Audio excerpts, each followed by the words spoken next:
Bem, vamos iniciar nossas aulas de direito empresarial, a começar do conceito mais importante desse direito, que é o conceito de empresário. Na verdade, já inspira o conceito de empresa. A gente fala conceito de empresário porque atualmente nós dizemos que estamos vivendo a terceira fase do direito empresarial, ou o terceiro período, que é o período do sistema subjetivo moderno.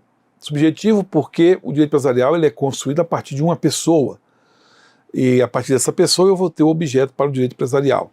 Subjetivo moderno por quê? Porque essa pessoa que hoje é o empresário, está no centro da nossa conceituação e definição do objeto do direito empresarial, ele exerce um papel importantíssimo que é o de organizar a atividade econômica de produção e circulação de bens e serviços, e ele organiza essa atividade de tal maneira que ela vai sozinha, mesmo sem ele. Por isso que é empresa. Só vai ser empresa porque funciona só. Nós vamos verificar que se o empreendedor montar uma atividade econômica que dependa da presença dele, essa atividade não será empresarial justamente porque sem ele não funciona. Vou mostrar quando é que isso acontece. Inclusive o próprio Código conceitua essa atividade como atividade não empresarial, portanto atividade fora do direito empresarial. Como assim, professor? Não será empresarial a atividade organizada por alguém com fim lucrativo que não funcione sem essa pessoa, que não funcione sozinha. Para ser empresarial tem que funcionar sozinho. Então, o conceito primeiro é esse de empresário, e eu estou falando da fase subjetiva moderna porque recentemente perguntaram isso, né? Período subjetivo ou sistema subjetivo moderno. Uma pessoa vai dar origem ao objeto do direito empresarial, e nesse caso essa pessoa é o empresário, o cara que organiza a atividade empresarial, e o papel dele importante e o que o torna um empresário é justamente organizar essa atividade de tal maneira que funcione sem ele, ok? Então temos aí o conceito de empresário e o conceito de empresa.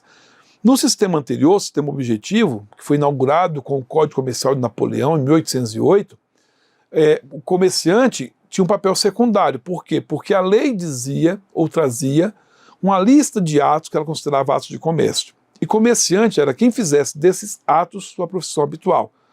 Então era assim, os atos atraíam o comerciante. E não era o comerciante que atraía os atos. Então, os atos estavam ali e quem fizesse daqueles atos sua profissão habitual se tornava comerciante. Então, o mais importante é saber se o ato era ato de comércio e estava sendo praticado com habitualidade e profissionalismo, que aí esse ato faria desse sujeito um comerciante. Período objetivo, porque eu parto do objeto, que é o ato de comércio, para definir quem exerce aquele ato como comerciante. Na fase anterior, nós tivemos o período subjetivo clássico, que foi o período inaugurado pelas corporações de ofício, na Idade Média. Esse período acaba com a Revolução Francesa. Quando chega a Revolução Francesa, acaba o período subjetivo clássico. Por que subjetivo clássico? Porque, mais uma vez, nós focamos no sujeito para definir o objeto do direito empresarial. Só que no caso do sistema subjetivo clássico, ou período subjetivo clássico, esse sujeito é alguém que se matriculou na corporação de ofício. É o fato de estar matriculado na corporação de ofício que faz dele um comerciante. E a partir daí o que ele pratica como ato negocial é ato de comércio, é ato regulado pelo direito comercial. Então no sistema subjetivo clássico há uma importância do sujeito, mas não em razão do que ele montou, da estrutura que ele fez, mas pelo fato de ele ter se matriculado na corporação de ofício. Tá? Então essa é a evolução histórica do direito empresarial. O que nós temos hoje da teoria da empresa como sendo o centro do direito empresarial. E o que é a empresa?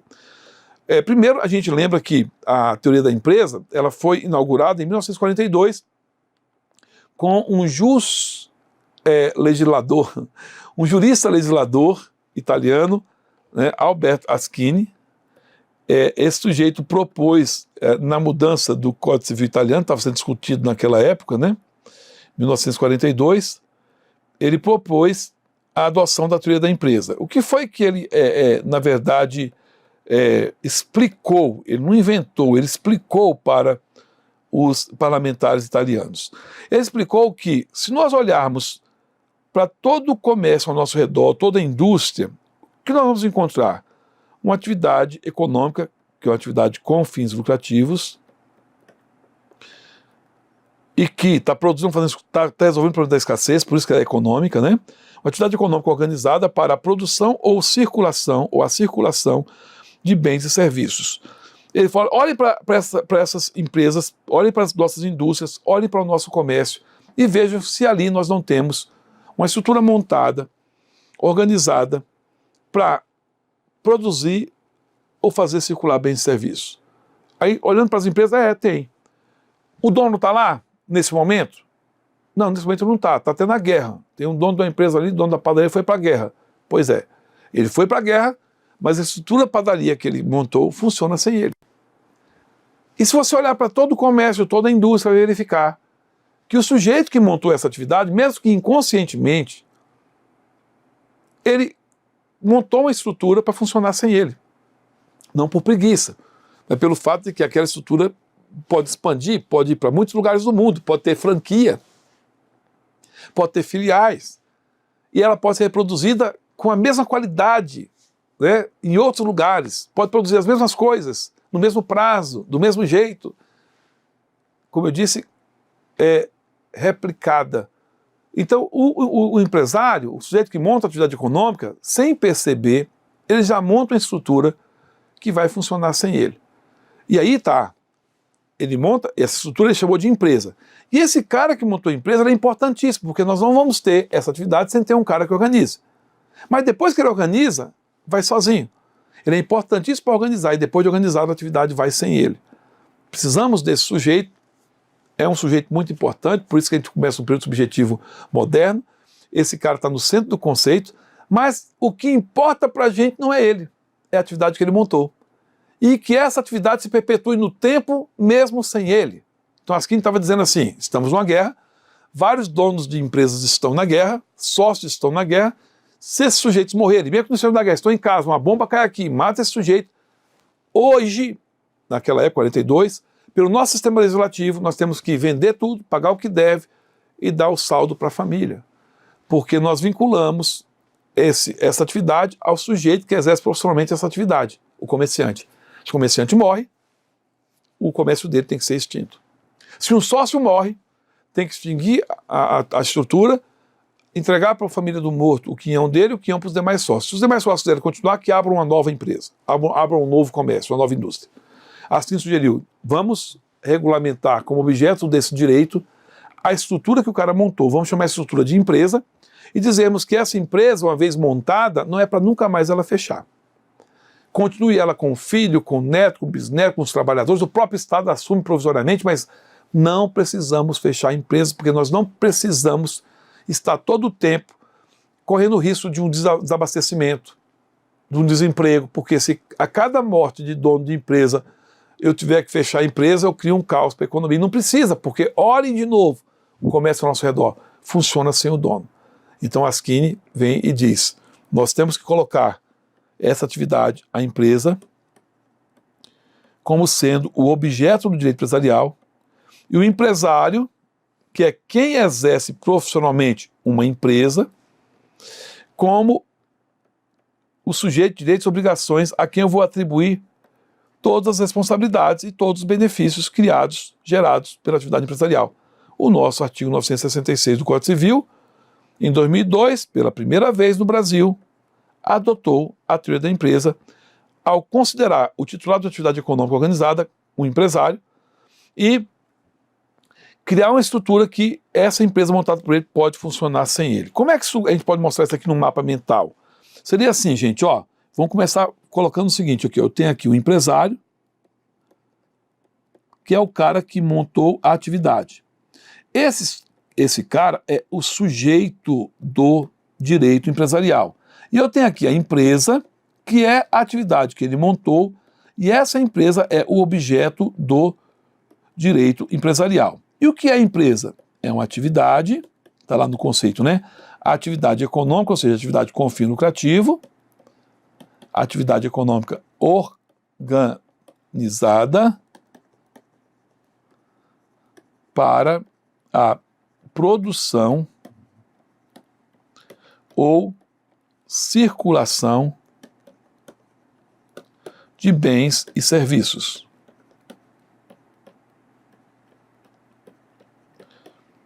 Atividade organizada para a produção e circulação de bens e serviços. Então, a atividade foi organizada e veja, o que essa atividade é, gente? Eu vou chamar de universalidade de fato. E aí dá destaque para você. Não confunda empresa com empresário. Empresa é objeto, empresa é coisa, empresário é sujeito. E aí, o que eu estou querendo dizer? Na linguagem vulgar, coloquial, a gente fala que empresas têm dívidas. Empresas não têm dívidas. Na linguagem coloquial, vulgar, a gente fala que vai entrar com ação contra uma empresa. É impossível entrar com ação contra uma empresa. Empresa é coisa, empresa é estrutura, empresa é atividade, empresa não é sujeito. A empresa não pode falir, não é a empresa que fale, gente, que fale é o empresário. Por quê? Empresa não tem personalidade jurídica. Quando a gente vai para o Código Civil, encontra quem? Quem tem personalidade jurídica no nosso país? Quem tem o potencial ou aptidão para ser titular de direitos e obrigações? As pessoas naturais, que são seres humanos nascidos com vida, do nascimento até a morte. As pessoas jurídicas, desde o registro de fato constitutivo no órgão competente até a baixa no órgão competente. Só temos esses dois tipos de pessoas. Não tem empresa, empresa não é pessoa. Para entender, a relação entre empresa e empresário é a mesma relação entre automóvel e motorista. Assim como um motorista adquire um automóvel para se transportar, o empresário estrutura, organiza uma empresa para lucrar. No caminho do automóvel que o motorista está dirigindo, surgem direitos e obrigações. Transporta alguém, tem direito de receber o valor da passagem. Esbarra na bicicleta, estraga a bicicleta, tem a obrigação de consertar a bicicleta. Passou com excesso de velocidade no pardal, tem a obrigação de pagar a multa. Tudo dirigindo o carro. Foi o carro que passou no pardal, foi o carro que encostou na bicicleta, foi no carro que a pessoa foi transportada. Isso gerou direitos e obrigações. Para quem? Para o motorista. Carro não vai ter... Ah, mas a multa é do carro. Gente, cuidado, a expressão. Compra esse carro não, porque esse carro está cheio de dívida. Isso é uma situação terrível do ponto de vista jurídico. Você imaginar um carro cheio de dívida, pensa, um Fiat Uno cheio de dívida, fumando, né? Depressivo.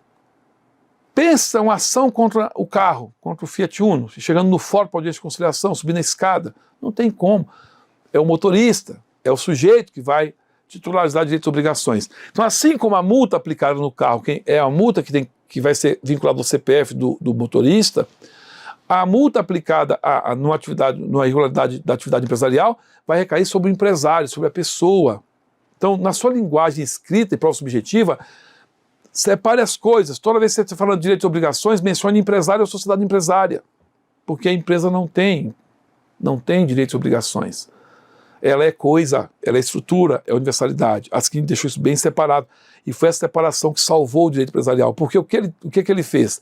Ele desvinculou o sujeito do objeto. E ele disse que essa empresa, essa atividade organizada, ela tem vida própria. Inclusive, a gente pode descartar o empresário para poder salvar a empresa. Tá? É como se aqui dissesse assim, a empresa é uma atividade econômica que, por si só, produz ou faz circular bens e serviços. Por si só, produz ou faz circular bens e serviços. Ou seja, o cara que montou, ele é importantíssimo, eu vou colocar ele aqui, ó. O empresário é uma pessoa dotada de personalidade. Coloquei esticadão assim para mostrar o seguinte, ele pode se apresentar de duas maneiras. No Brasil nós temos duas formas de ser empresário. Como pessoa natural, e aí no caso ele vai ser um empresário individual, ou ele pode se apresentar como uma pessoa jurídica, PJ. Aí, no caso, ele vai ser uma sociedade empresária. Sendo que nós temos na sociedade empresária 5 modelos, né? Em nome coletivo, comandita simples, comandita por ações, limitada e anônima. Então, o empresário no Brasil, ou ele é uma pessoa natural, o empresário individual, ou ele é uma pessoa jurídica, uma sociedade empresária, tá? O detalhe aqui desse empresário individual é que ele vai ter que utilizar CNPJ, assim como a sociedade empresária também vai utilizar CNPJ. Aí quando eu falo isso, alguém pensa que o empresário individual é pessoa jurídica. Não é, gente, ele continua sendo pessoa natural. Ele vai ter que ter esse cadastro aqui para fins tributários. Nós tínhamos aqui, eu vou só pontuar direitinho, depois vamos explicar direitinho, no meio aqui tinha outra figura chamada Eireli. Só que essa Eireli, ela não existe mais. Ela foi revogada pela Lei 14.382 de junho de 2022. Não existe mais Eireli no Brasil, ela foi revogada. Primeiro foi transformada em sociedade limitada unipessoal, depois ela foi revogada. Tá? Então, empresário é o sujeito que organizou a atividade. E a empresa é a atividade organizada por esse sujeito. A Askin separou os dois, o que permite que uma empresa possa continuar, mesmo que haja problema com o empresário. Mesmo que ele morra, a empresa pode continuar. Então, faça a distinção. Empresa é objeto de direito. Empresário é sujeito de direito. Um dia desses, colocaram numa prova dessas aí. A sociedade empresária não, quer dizer, a empresa é uma sociedade empresária que passa a ter existência legal com o registro do ato constitutivo no órgão competente. Quando fala assim, gente, ó, a empresa é uma sociedade empresária, eu tenho que dizer assim, o carro é um motorista. É exatamente isso que está dizendo. Não confunda o sujeito com o objeto. E aí, por que Askin explica, por que essa empresa funciona sozinha? Por que essa estrutura montada por esse empresário, ela é tão poderosa e vai viver eternamente? A empresa pode ser eterna, gente, ela pode ter 10 mil anos, pode, que não vai ter o empresário. E se for um SA, então, o que acontece com o empresário não vai ter influência nenhuma na empresa. Se quando é um empresário individual eu posso suceder e passar para os filhos, quando eu tenho uma sociedade anônima, morreu, as ações passam para os herdeiros e a sociedade continua normalmente. Ok? Agora, por que essa atividade funciona sozinha mesmo? Askin explicou da seguinte maneira, ele disse que quando o empresário monta uma empresa, mesmo que inconscientemente, ele põe nela esses 4 perfis, esses 4 elementos, esses 4 ingredientes, essas 4 estruturas que fazem com que ela funcione sozinha. Primeiro, ele contrata pessoas. Quando ele contrata pessoas para exercer atividade, né, começando com ele mesmo, né, o próprio empresário é o primeiro sujeito que vai fazer parte desse perfil subjetivo. O empresário, os sócios, mas especialmente trabalhadores, colaboradores. Quando ele contrata aqui pessoas para exercer atividade, isso faz com que, tendo uma pessoa aqui que ele contratou para desempenhar essa atividade de produção e circulação de bens e serviços, o empresário não precisa estar presente. Essa pessoa vai dar vazão à atividade. O professor Rubens Requião diz que para que tenhamos uma empresa é preciso ter pelo menos um trabalhador contratado para desempenhar a atividade de produção e circulação de bens e serviços. Por quê? Na ausência do proprietário, a atividade está montada para funcionar sem ele, porque contratou um trabalhador. Ok? Segundo, perfil objetivo patrimonial, estabelecimento. O sujeito reúne em um determinado lugar tudo que é necessário para que aquela atividade seja desempenhada, tanto de bens materiais como bens imateriais. Por exemplo, ele dá um nome, né? Então ele coloca aqui equipamentos, ele coloca aqui matéria-prima, ele coloca aqui investe dinheiro para que essa atividade funcione. Além das pessoas, ele coloca toda uma estrutura para que a atividade funcione. A estrutura é estabelecimento, que vai ser utilizado para que se produza ou faça circular bem serviço. Então toda empresa tem um perfil objetivo que é o seu estabelecimento. Perfil corporativo, lugar no mercado. A empresa, quando ela entra no mercado, ela encontra o seu lugar. E como é que ela encontra o seu lugar? Ela faz diversos contratos que impulsionam o funcionamento dela. Quando o empresário monta a empresa, ele vai fazer um contrato com o fornecedor, com o consumidor, com o comprador e tal. E isso faz com que a empresa funcione mesmo sem ele. Por quê? Quando ele faz esse tanto de contratos, por exemplo, a padaria, às 4 horas da manhã o padeiro vai chegar a fazer pão. O cara que fornece trigo, leite, forneceu no final do dia anterior. Ele chega com trigo, chega com leite. 6 da manhã, o balconista chega, o caixa chega também o cliente para comprar, o consumidor está lá às 6 da manhã. Então todos esses contratos fazem com que a empresa funcione, porque ela se torna uma engrenagem do relógio chamado mercado. Está aí o perfil corporativo, que alguns autores dizem que não existe, porque o perfil corporativo no Brasil está ligado à CLT, os empregados que são contratados, mas não é só CLT, são todos os demais agentes econômicos com quem a empresa tem contato. E perfil funcional, a empresa, quando ela é montada, há uma organização de todas as atividades, de maneira que ela ganha uma rotina, ela tem um perfil, ela tem um modo de agir, ela tem um jeito de ser, tá? É o funcionamento cotidiano, é a rotina que ela tem para produzir e fazer circular bem serviço. É por conta do perfil funcional que, por exemplo, é possível abrir franquia, é possível abrir filial. Então, Askin justifica a sua teoria dizendo: olhem para as pessoas que montaram alguma atividade econômica e vejam se eles não montaram uma atividade que funciona sem eles. Ora, se funciona sem eles, por que a gente vai vincular a atividade a eles? Então a atividade tem que ser regulada e o direito empresarial deve incidir sobre o seu objeto aqui, direito empresarial. Ele vai incidir sobre a atividade econômica. É nessa atividade que vai estar aplicando o direito empresarial.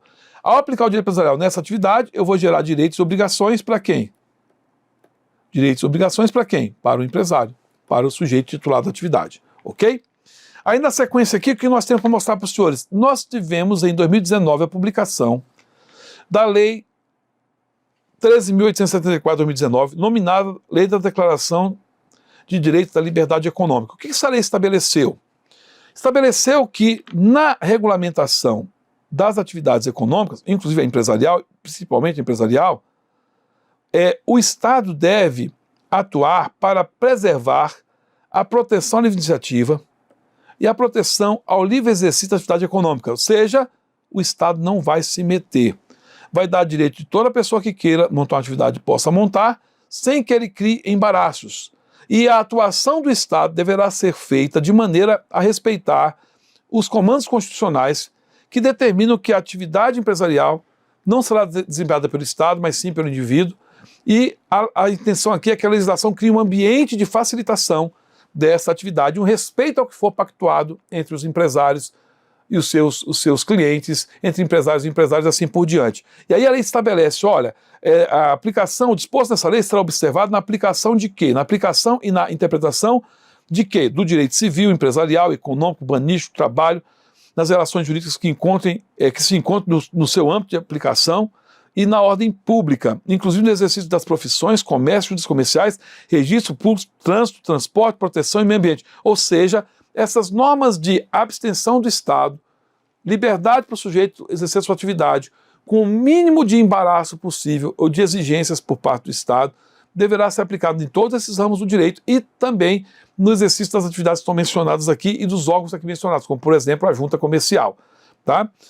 Interpreta-se em favor da liberdade econômica, da boa-fé e do respeito aos contratos, aos investimentos e à propriedade, todas as normas de ordenação pública sobre a atividade econômica privada. Ou seja, o Estado, dentro do seu poder fiscalizatório e regulamentador da atividade econômica, quando produzir normas para essa regulamentação e fiscalização, todas deverão ser interpretadas sob uma ótica de liberdade econômica, boa-fé, preservação ou respeito ao que foi contratado. Ou seja, liberdade de contratar e propriedade privada respeitadas ao extremo, essa deve ser a regra. E eu vou, lógico, com as normas de ordem pública, delimitando algumas intervenções nesse domínio econômico, ok? Aí estabelece, olha, todavia o disposto desse capítulo não se aplica nem ao direito tributário, nem ao direito financeiro, porque aqui o Estado está presente, tá, gente? Se o Estado está presente, norma de ordem pública deve prevalecer sobre a contratação privada, tá bom? Aí o detalhe, a lei falou o seguinte, olha, o disposto do inciso 9 do artigo 3º dessa lei, se eu estou colocando isso aqui é muito importante, porque é uma revolução tecnológica, né? Está dizendo o seguinte, o arquivamento de qualquer documento para atender exigências do Estado poderá ser feito por meio de microfilme ou por meio digital. E esse microfilme ou meio digital serão tratados como documento original. Vão ser como se fosse um documento verdadeiro. Aí vem o legislador e fala assim, para a União, isso aqui é absoluto, tá? Mas para os estados e federal, não se aplica essa vinculação, eles não são obrigados a aceitar como documento verdadeiro, a não ser que o façam na sua legislação própria. Todavia, apesar dos estados, Distrito Federal e municípios não serem obrigados a aceitar o depósito desse documento digital como sendo verdadeiro, se o ato público de liberação da atividade econômica for derivado ou delegado por legislação ordinária da União, ou seja, for delegado da União para estados, DF e municípios, é para presumir verdadeiro documento por forma digital. E mais, se é também uma decisão que quem vai tomar é o Estado, o Distrito Federal ou município, a exigência é feita por eles, e eles vão ter uma decisão para liberar ou não determinada atividade, determinado documento, mas essa exigência ela é decorrente de um ato que o ente federativo está decidindo, porque deveria ser a União, mas está delegado para ele, vai se aplicar a regrinha do inciso 9, aqui é a do 10º, né, que é arquivar usando o meio digital, mas vai usar também o do inciso 9 do artigo 3º. O que o inciso 9 do artigo 3º diz? Toda vez que for feita uma exigência e houver necessidade de aprovação pelo poder público, será considerado tacitamente autorizado aquele documento, aquela exigência vai estar suprida, se o órgão público não analisar no prazo estabelecido pela administração pública a deliberação contra aquele ato. Então, olha só, se o Estado exige que, por exemplo, haja um alvará para o exercício de uma atividade, esse alvará ele é expedido pelo Estado. requerido o alvará, juntar a documentação necessária, por meio eletrônico, por meio real, esse órgão de administração vai ter um prazo para deliberar sobre a expedição ou não daquele alvará. Se o prazo for vencido, estourar, considera-se que o alvará está autorizado. Tacitamente autorizado, é o que a lei estabeleceu. Tá? Aí, que atos são esses? Quais são esses atos públicos de liberação que vão estar tacitamente deferidos se não apreciar no prazo? A lei fala licenças, autorizações, concessões, inscrições, permissões, alvarás, cadastro, credenciamento, estudo, plano, registro. Todos esses atos vão estar considerados aprovados se não forem analisados no prazo. Tá? E também, se for condição para o início, para a continuação ou o fim de uma atividade, também considera-se autorizado se não for analisado no prazo, né, a instalação, a construção, a operação, a produção, funcionamento. Todos esses atos vão estar autorizados se não forem feitos no prazo. E a lei estabeleceu princípios para nortear a aplicação dela. Liberdade econômica, que princípios deve utilizar para efetivamente dar efetividade à liberdade econômica? Primeiro, eu vou entender a liberdade como uma garantia do exercício da atividade econômica, ou seja, todo mundo é livre para exercer a atividade econômica. Essa é a regra que eu devo ter em mente. Segundo, eu vou sempre presumir a boa-fé do particular perante o poder público. Quando ele declarar qualquer coisa, eu vou entender que ele está falando a verdade. O contrário, o poder público tem que provar o contrário. A intervenção subsidiária e excepcional do Estado sobre o exercício da atividade econômica. O Estado só vai entrar subsidiariamente quando tiver outro jeito e excepcionalmente, porque quem tem que exercer a atividade econômica é a iniciativa privada. O reconhecimento da vulnerabilidade do particular perante o Estado. Ou seja, eventuais presunções serão feitas sempre em favor do particular, porque ele é vulnerável frente ao Estado. Ok? Então, para o exercício da atividade econômica, nós tivemos essa regulamentação que aponta para respeito à propriedade privada e autonomia da vontade dentro do âmbito das relações econômicas. Tá? Agora, toda atividade econômica será empresarial e tratada pelo direito empresarial?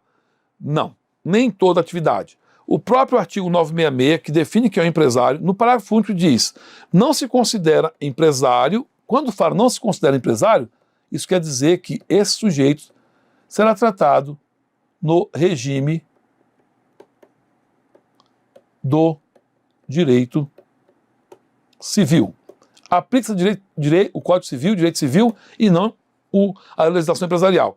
Não se considera empresário quem exerce atividade econômica, né, profissão intelectual de natureza científica, literária ou artística, mesmo que tenha concurso de auxiliares ou colaboradores, salvo aqui vem a dúvida, né, se o exercício da atividade ou da profissão intelectual constitui elemento de empresa. Para entender isso, o que está acontecendo? Aqui eu estou montando uma estrutura para produzir ou fazer circular bem serviço, uma atividade econômica. Aí eu tenho aqui ou um sujeito só, que equivaleria ao empresário individual, ou eu tenho dois ou mais sujeitos, o que equivaleria a uma sociedade. Só que esses sujeitos exercem atividade intelectual. Ou seja, o que vai ser feito na estrutura que eles montaram aqui é dar vazão ao que sai da cabeça deles.